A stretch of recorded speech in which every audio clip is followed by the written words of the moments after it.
अब फैक्ट्रियां कमोडिटी बनाएंगी और 40% लोग स्लेव हैं, परचेजिंग पावर ही नहीं है। Who is a slave? A person without social economic status.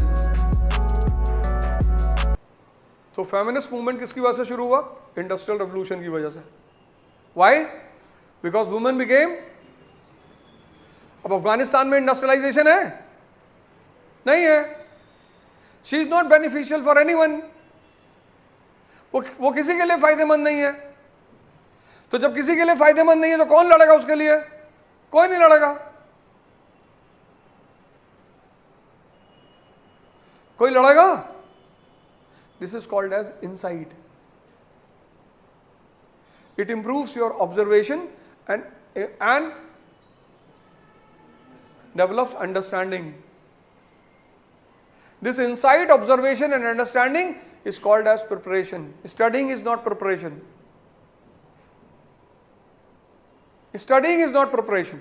ये देखो, अगर तुम पढ़ोगे ना, पढ़ते रहो, जितना मन चाहे पढ़ लो, 10-20 साल, 10-20 हजार साल पढ़ लो. 1750 abolition of slavery. Why? Industrial revolution. अब फैक्ट्रियां कमोडिटी बनाएंगी और 40% लोग स्लेव हैं, परचेजिंग पावर ही नहीं है. Who is a slave? A person without social economic status.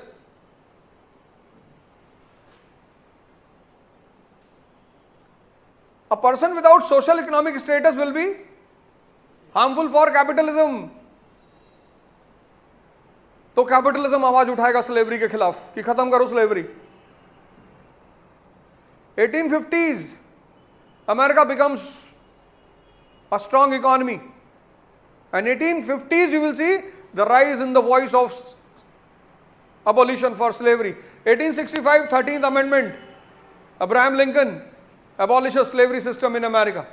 उस slavery की वजह से सिविल वॉर हुआ अमेरिका में. यह है इनसाइट. ये 15th century geographical discoveries. 15th century Renaissance developed sense of inquiry. खोजो हर चीज को, पता करो. Bible says the earth is flat. If you enter into the sea, you will fall on the other side of the sea. पर European said कि we will enter. हम enter करेंगे. And the first important discovery was 1492, New World, which today you call America. And second important discovery 1498, the direct sea route to India. Insight. पढ़ना नहीं है, बहुत पढ़े, पिछले 20 साल से पढ़े ही तो. पिछले 20 साल से पढ़ ही तो रहे हो और ये नहीं बता पा रहे हो कि भारत नेशन कैसे बना. सोच लो तुम अपनी एजुकेशन का वो लेवल पढ़ लियो, डिग्री है तुम्हारे पास, पर वो पढ़ाई तुम्हारे अंदर इनसाइट पैदा ही नहीं कर पाई. Without insight, there will be no observation. Without observation, there will be no understanding.